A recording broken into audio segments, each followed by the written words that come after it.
Jubilee హిల్స్లో అసలు BRS party గెలుస్తుందంటారా sir? ఇప్పుడు వచ్చిన సర్వేల ప్రకారం బీఆర్ఎస్కి అనుకూలంగా ఉంది. సర్వేల విషయం పక్కన పెడదాం సార్, ఎందుకంటే లాస్ట్ మినిట్లో కూడా ప్రజలు ఒపీనియన్ అనేది చేంజ్ అయ్యే ఛాన్సెస్ ఎక్కువ ఉంటాయి. లేదమ్మా, ఇక్కడ ఇప్పుడు ఫస్ట్ ఆ సీటు బీఆర్ఎస్ది, రెండోది గోపీనాథ్ 3 సార్లు గెలిచిన వ్యక్తి, ఆయన మీద ఆ సానుభూతి ఉంటుంది. ఆయన ఏం పెద్ద సుసంపన్నంగా ధనవంతుడు అయినట్టు ఎక్కడ కనబడతలేదు. లేనప్పుడు ఆయన మీద ఆరోపణలు కూడా అక్కడక్కడ కొన్ని ఉన్నా కూడా ఓటర్లను ప్రభావితం చేయగలిగిన ఆరోపణలు అయితే ఏం లేవు. మరి ఇప్పుడు ఆయన చనిపోయిన తర్వాత ఆ సెంటిమెంట్ వర్కౌట్ అవుతుంది. రెండోది జనరల్గా కూడా వాతావరణం బీఆర్ఎస్కి అనుకూలంగా ఉంది. అది గోపీనాథ్ కాకపోయినా ఇంకొకరైనా ఖచ్చితంగా బీఆర్ఎస్కి అనుకూలంగా వాతావరణం ఉంది. ఇందాకనే చెప్పాను నేను, వాతావరణం అనుకూలంగా ఉందని చెప్పడానికి దానం నాగేందర్ లాంటి వాళ్ళు కూడా భయపడుతున్నారు. మళ్ళీ కాంగ్రెస్ తరఫున పోటీ చేస్తే గెలుస్తామని చెప్పే ధైర్యం లేదు వాళ్ళకి.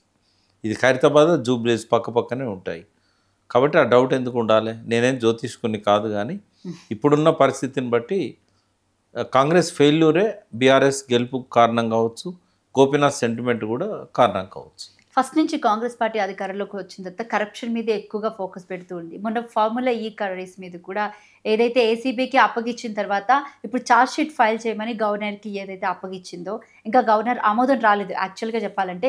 కానీ ఈ కరప్షన్ ఏదైతే 54.78 కోట్లు కరప్షన్ జరిగిందని చెప్పేసి అని ఇటు ఆరోపణలు ఎన్నైనా చేయొచ్చు అమ్మా. ఇప్పుడు ఆరోపణలు ఎన్నైనా చేయొచ్చు. ఇప్పుడు నువ్వు నన్ను ఇంటర్వ్యూకి పిలిచినావు, నువ్వు పోలీస్ స్టేషన్ పోయి ప్రకాష్ గారు నా మీద అటాక్ చేశారు అని అంటే ముందైతే కేసు రిజిస్టర్ చేస్తారు కదా. ఏ బేస్ మీద అటాక్ చేశారని ఎంక్వైరీ ఉంటుంది కదా. ఏదో పెడతావు నువ్వు, ఏదో కారణం పెడతావు, ముందైతే నా మీద కేసు అయింది కదా. ఓకే, తర్వాత మీడియా వాళ్ళందరూ వచ్చేసి నన్ను దోషిగా ముందే చిత్రిస్తారు కదా. కేసు పెట్టడానికి ఏముంది, రుజువు కావాలి కదా. కాబట్టి అది నిలబడవు అవన్నీ. అంటే రుజువు అవ్వలేని పక్షంలో బీఆర్ఎస్ పార్టీ స్టాండ్ ఏం తీసుకోవచ్చు అంటారు? అసలు ఇప్పుడు నిజంగానే అవినీతి గురించి వాళ్ళు నిరూపించదలుచుకుంటే ఈ 18 నెలలు అవసరం వాళ్ళకు. నిజంగానే ఏదన్నా ఉంటే ఎప్పుడో బయటపెట్టేవాళ్ళు కదా. 11 ఏళ్ళ నుంచి మోడీ గారు కాళేశ్వరం గురించి 11 ఏళ్ళల్లో ఒక 7 ఏళ్ళ నుంచి అవినీతి అని చెప్తున్నారు బీజేపీ వాళ్ళు. వాళ్ళ మంత్రి ఏమో సాక్షాత్తు పార్లమెంట్లో అవినీతి లేదన్నాడు. బట్ వాళ్ళైనా మరి వాళ్ళ చేతిలో ఈడీ ఉంది, వాళ్ళ చేతిలో సిబిఐ ఉంది, వీళ్ళ చేతిలో ఏసీబీ ఉంది, వీళ్ళ చేతిలో సిఐడి ఉంది. మరి 2 ప్రభుత్వాలు ఇప్పటివరకు ఎందుకు చెప్పట్లేదు? అంటే అవినీతి లేకనన్నా పోయి ఉండాలి, వీళ్ళు అసమర్థులన్నా అయి ఉండాలి. ఏదో ఒకటి ఒప్పుకోవాలి వాళ్ళు. అయితే అవినీతి అన్నా లేకపోయి ఉండాలి. ఇన్నేళ్ల నుంచి మీరు బయట పెడతలేరు అంటే. ఇప్పుడు కాళేశ్వరం అనేది 13 జిల్లాల్లో ఉంది. 13 జిల్లాల్లో ఎంత లేదన్నా ఒక 50-60 మండలాలలో పనులు జరుగుతూ ఉన్నాయి. ప్రతి మండలంలో పోలీస్ స్టేషన్ ఉంటుంది. ఎక్కడైనా ఒక్క దరఖాస్తు ఉన్నది అవినీతి మీద? లేదు. మరి ఏ ఆర్గనైజేషన్ అని ఇచ్చిందా? ఏ ఎమ్మెల్యే అని ఇచ్చిండా? ఏ ఎంపీ అని ఇచ్చిండా? అధికారులు ఎవరన్నా ఇచ్చారా? మరి దేని మీద విచారణ జరుగుతుంది అవినీతి అని? ఊరికే గాలి మాటలు చెప్తే ఎట్లా? ఇప్పుడు ఈ కార్ రేస్ ఉంది, ఎవరికి పోయినాయి డబ్బులు?